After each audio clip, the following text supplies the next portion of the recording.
हे मेरे प्रिय श्याम भक्तों, मैं आपको एक अत्यंत भावपूर्ण, दिव्य और हृदय को छू लेने वाली कथा सुनाने जा रही हूँ।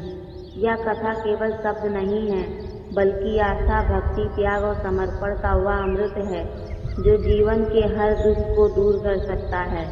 तो मेरे प्यारे बच्चों, अपने मन को शांत कर लीजिए, अपने हृदय को खोल दीजिए और पूरी श्रद्धा के साथ इस अद्भुत कथा को सुनिए, क्योंकि यह कोई साधारण कथा नहीं है। यह उस महाबली की गाथा है जिसने अपना सब कुछ धर्म के लिए अर्पित कर दिया।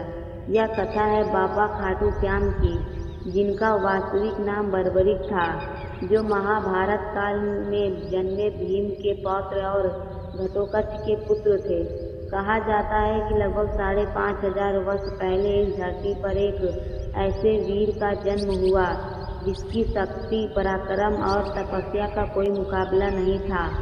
बचपन से ही बर्बरिक अत्यंत तेजस्वी, पराक्रमी और उन्होंने अपनी माता से वीरता और धर्म का पाठ सीखा और अपने गुरुजनों से युद्ध कौशल।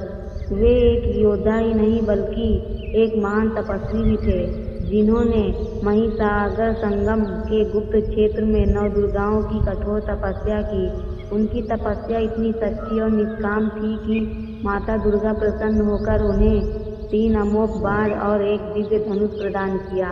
ये 3 बाण इतने शक्तिशाली थे कि एक ही बाण से पूरे शत्रु दल को समाप्त किया जा सकता था और दूसरा बाण वापस लौटकर लक्ष्य को चिन्हित कर देता था। तीसरा बाण सभी कार्य पूर्ण कर वापस सर्कस में लौट आता था। इसी कारण बर्बरिक को 3 बाणधारी भी कहा जाता है। समय बीतता गया और महाभारत का महान युद्ध समीप आ गया। कुरुक्षेत्र की भूमि पर कौरव और पांडव अपनी अपनी सेना के आमने सामने खड़े थे। युद्ध का संघर्ष होने ही वाला था, तभी बर्बरिक को इस युद्ध का समाचार मिला। उन्होंने अपनी माता से युद्ध में जाने की अनुमति मांगी। उनकी माता ने उन्हें आशीर्वाद दिया, लेकिन एक वचन भी दिया कि वह हमेशा हारे हुए पक्ष का साथ देंगे। बर्बरिक ने अपनी माता को वचन दिया और अपने दिव्य धनुष और 3 बाण के साथ कुरुक्षेत्र की ओर प्रस्थान किया। श्री कृष्ण ने उनके इस महान त्याग से प्रसन्न होकर उन्हें वरदान दिया कि कलयुग में तुम मेरे नाम से पूजे जाओगे और श्याम के नाम से प्रसिद्ध होगे। तुम्हारा स्मरण करने मात्र से भक्तों के सभी दुख दूर हो जाएंगे। इसके बाद श्री कृष्ण ने उनके शीश को अमृत से सींचकर अमर कर दिया और उसे एक ऊंचे स्थान पर स्थापित कर दिया, ताकि वह पूरे महाभारत का युद्ध देख सके। युद्ध समाप्त होने के बाद पांडवों में यह विवाद हुआ कि इस युद्ध का श्रेय किसे जाता है। तब श्री कृष्ण ने कहा, इसका उत्तर बर्बरिक का शीश ही दे सकता है। जब उनसे पूछा गया तो उत्तर दिया कि मैंने पूरे युद्ध में केवल श्री कृष्ण का सुदर्शन चक्र ही चलते देखा और वही इस युद्ध के वास्तविक नायक हैं। समय बीतता गया और कलयुग का आगमन हुआ। तब भगवान श्री कृष्ण के वरदान के अनुसार बर्बरिक का शीश धरती पर खाटू नामक स्थान पर प्रकट हुआ। एक दिन एक गाय प्रतिदिन एक स्थान पर आकर अपने आप दूध बहाने लगी। यह देखकर वहाँ के लोगों को आश्चर्य हुआ और जब खुदाई की गई तो वहाँ से बर्बरिक का दिव्य शीश प्राप्त हुआ। तब उस स्थान पर मंदिर का निर्माण किया गया और विधि विधान से उसकी स्थापना की गई।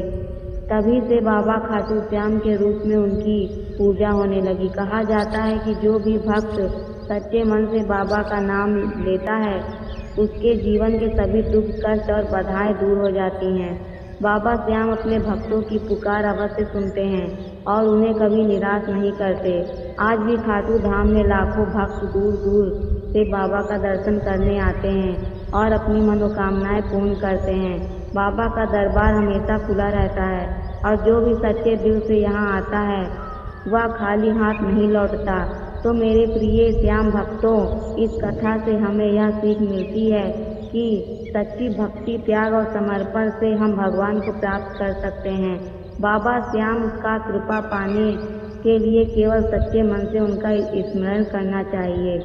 अंत में मैं आप सभी से यही कहूँगी कि एक बार प्रेम से बोलिए, जय श्री श्याम। जब भगवान श्री कृष्ण को यह ज्ञात हुआ कि एक ऐसा वीर युद्ध भूमि में आने वाला है जो हारे हुए का पक्ष का साथ देगा। तो उन्होंने चिंतन किया कि यदि बर्बरीक युद्ध में शामिल हुए तो युद्ध कभी समाप्त नहीं होगा, क्योंकि वह हर बार हारने वाले पक्ष को विजयी बना देंगे। इस स्थिति को समझते हुए भगवान श्री कृष्ण ने एक योजना बनाई और ब्राह्मण का वेश धारण कर बर्बरीक के मार्ग में आकर खड़े हो गए। उन्होंने बर्बरीक से पूछा कि हे वीर, तुम कहाँ जा रहे हो?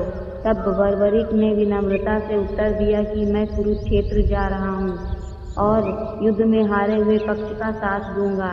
यह सुनकर ब्राह्मण रूपी श्री कृष्ण ने सामर्थ्य की परीक्षा लेने का विचार किया और उनसे कहा कि क्या तुम अपनी शक्ति का प्रदर्शन कर सकते हो?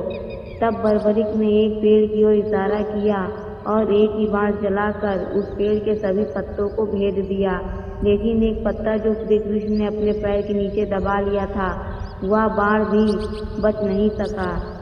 बाण उस पत्तों को ढूंढता हुआ श्री कृष्ण के पैर के पास पहुंच गया और घूमने लगा। तब बर्बरीक ने विनम्रता से कहा कि हे ब्राह्मण देव, कृपया अपना पैर हटा लीजिए, अन्यथा यह बाण आपके पैर को भेद सकता है। यह देखकर श्री कृष्ण समझ गए कि बर्बरीक की शक्ति अद्वितीय है। तब उन्होंने बर्बरीक से दान मांगने का विचार किया और कहा, यदि तुम इतने दानी हो तो मुझे दान में अपना शीश दे दो। यह सुनकर बर्बरीक तनिक भी विचलित नहीं हुए। उन्होंने मुस्कुराते हुए कहा, हे ब्राह्मण देव, मैं अवश्य आपको शीश दान करूंगा, लेकिन पहले आप मुझे अपने वास्तविक रूप के दर्शन कराइए, क्योंकि ऐसा दान कोई साधारण व्यक्ति नहीं मांग सकता। तब भगवान श्री कृष्ण अपने दिव्य रूप में प्रकट हुए। यह देखकर बर्बरीक धन्य हो गए और उन्होंने बिना किसी संकोच के अपना शीश दान